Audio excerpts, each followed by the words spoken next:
Hi, Erica McClain with HomeSmart. If you're here, you know we're talking about another property that was on the market, listed with another agent, didn't sell. I listed it, we got it sold, and I want to show you some of what I think were mistakes done by the other agent and how I was able to get it sold. So let's dive in. Okay, this property was a 2-unit building located in Schiller Park. The owners purchased it as a 2-unit building, and Schiller Park, unlike a lot of the other towns, they don't come out and do like listing code inspections. Different towns have different rules, but Schiller Park is one of the only one I know out in this area that doesn't do any inspections. The previous realtor told them that it's not zoned for 2 units and they have to sell it as a single family home. When I listed it, I got a phone call from the village as well telling me that. But I did my homework. I researched it, went to the village and said it transferred as a 2-unit building when they purchased it. So what changed that it's a single family? But that first agent didn't bother to do any research, any homework, and just basically said, you paid for a 2-unit, but now you have to sell it as a single family, which was not right at all. Okay, so now let me show you some side by side comparisons between the previous listing and my listing. Okay, so let's compare the listing photos side by side. On the left side was from the previous agent.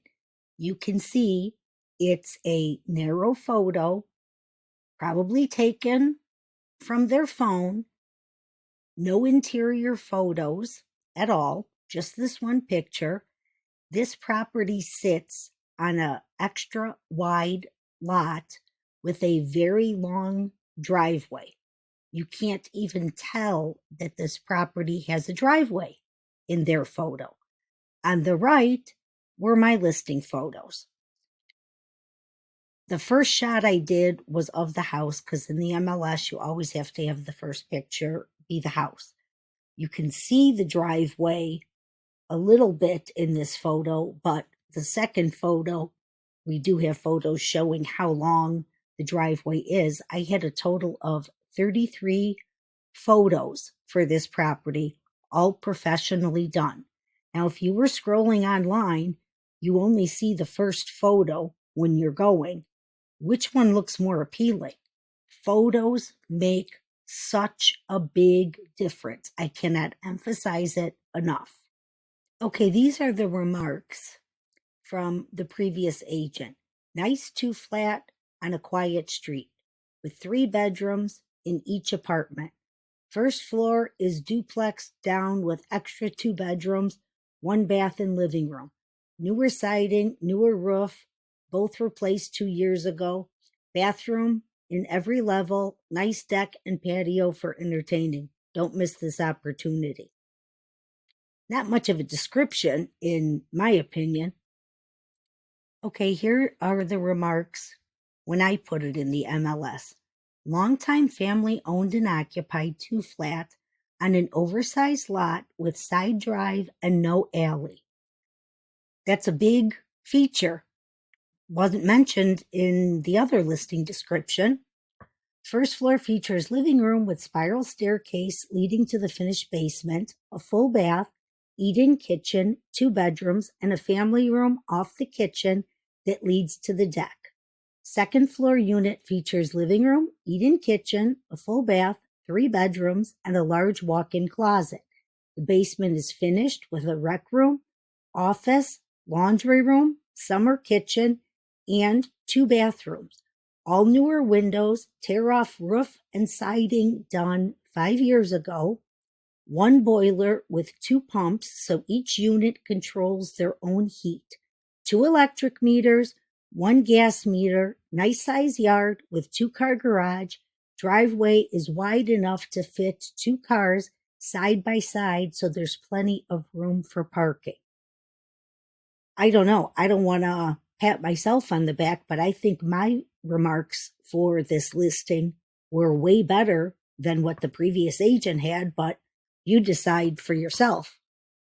Okay, if you've seen any of my other videos on expired listings, the MLS sheet is so long, I break it down into sections. Now, here's a section that talks about the schools. So on the left was the previous listing. All they have down are the numbers. They don't have the schools listed. On my side, you see I have listed what the elementary school, what the junior high is, and what the high school is, because there's East Leiden and then there's West Leiden. These are fields that buyers will have their agent search for if they want specific schools, or they're upgrading or downsizing and they want their kids to not have to switch schools. So this is a very common mistake I see a lot of agents make, is they don't take the time to look up what the school district is and put that information in the MLS. Okay, here are the 2 sections from the MLS that show about the property taxes. On the left, when the previous agent had it listed, they had nothing filled in for exemptions. So a buyer's agent or a savvy buyer is going to look and think, okay, there's no homeowner exemption, so when we buy it, the taxes are going to go higher. On the right side, you see I have what the taxes are listed, and they are getting the homeowners exemption. Okay, here's another section of the MLS. On the left is from the previous listing, the right is my listing. Under heating, all they have is baseboard. Well, it could be electric baseboard. Is it hot water, gas? Very vague. Possession, closing, and tenants' rights, which is, again, making it sound like there's leases on there. This is a family occupied building. So there were no leases, no tenant rights. Now on my side, I have the heating down as hot water, steam, baseboard, and radiant. It has a boiler, so it's not electric heat. For possession, I put closing, immediate, and negotiable. I always do that because we can always negotiate terms, but I always ask my sellers, hey, for the right price, if they're going to give you extra money, but they want to take possession in a week, was it something you'd be willing to do? And they usually always say, yeah, for the right price. So you're better to keep it that way. From the first listing, it looks like whoever buys this building was going to be stuck with tenants in there.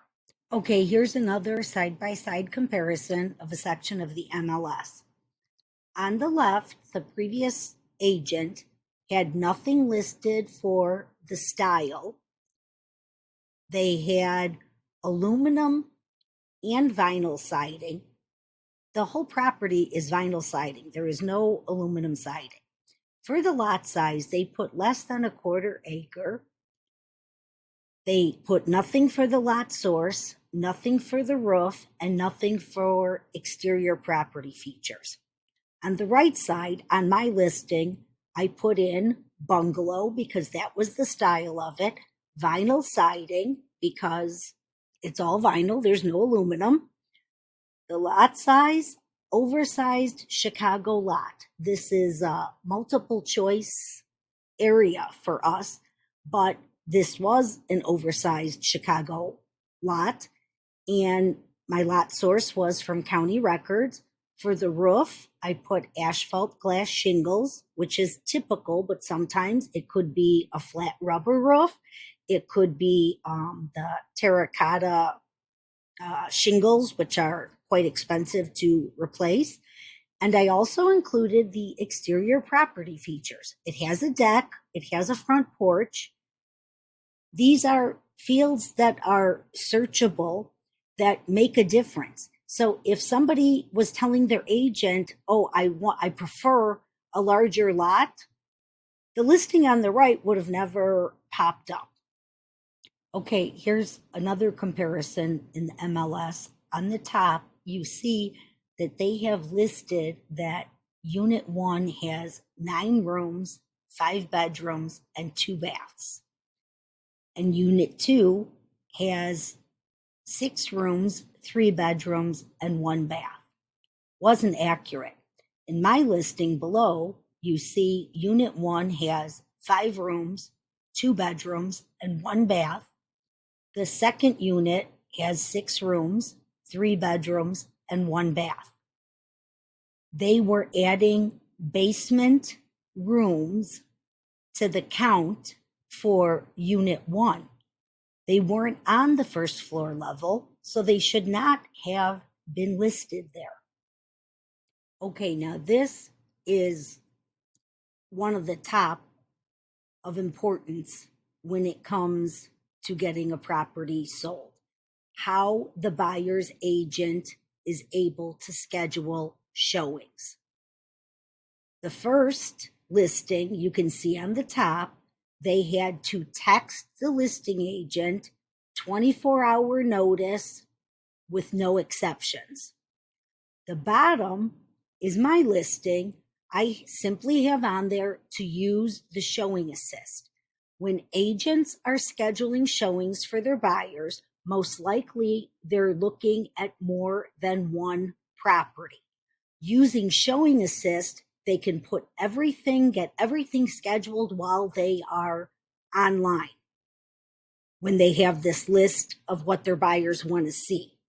So when then they hit one that they have to text the listing agent with they should really, all agents should be scheduling 24 hours in advance, but just the fact that they had to text this listing agent would cause a lot of potential agents to put it to the bottom of the pile of showings because it's harder to show.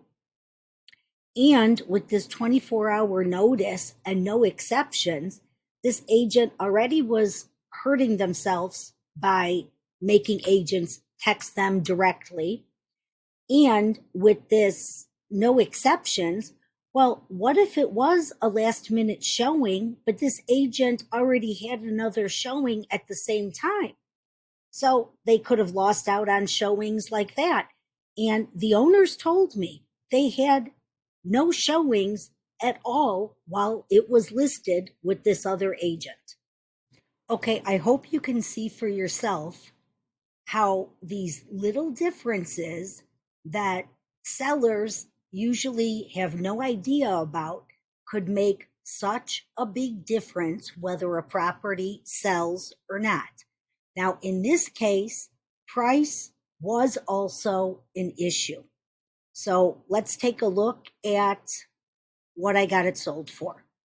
Okay, you can see from here on the left side, when it was listed with another agent, they listed it at $499. The seller told me that was the price the agent recommended. They wound up lowering it by $20,000 to $479, and they were on the market for 127 days with no showings.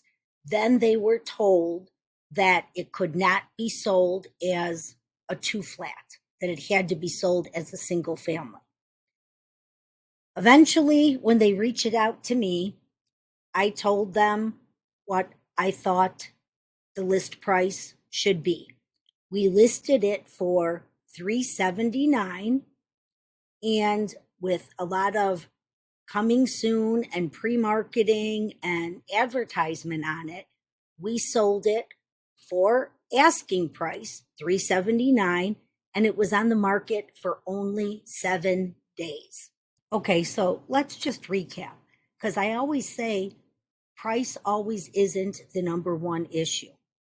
The original asking price was an issue, but that was a price given to them by their agent. That wasn't a price that the seller said, I want to put it on the market for this. But aside from price, all these other little details, just the description alone, okay, when a buyer is looking, especially when it's two flats, even for a single family home, when they know that it's owner occupied as opposed to they were renting it out and tenants were living in there, for some reason, they always feel like the owner is going to take better care. That if they're renting it, tenants really don't care. No interior photos, hard for an agent to make a showing on it. Probably yet another one of the many reasons they had no showings. All these little things factor up. They're all small things, but they make a huge difference in whether or not your property is going to sell. I mean, the price is what it is. Whatever the market is bringing for your area, that we can't change that. Market conditions are market conditions, and the property value is what the property value is. So I hope you got some value out of this video. Please like, subscribe, hit the bell so you'll be notified of future videos.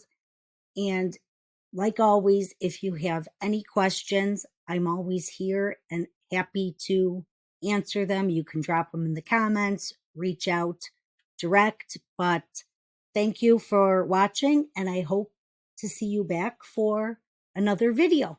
But otherwise, I'll say bye for now.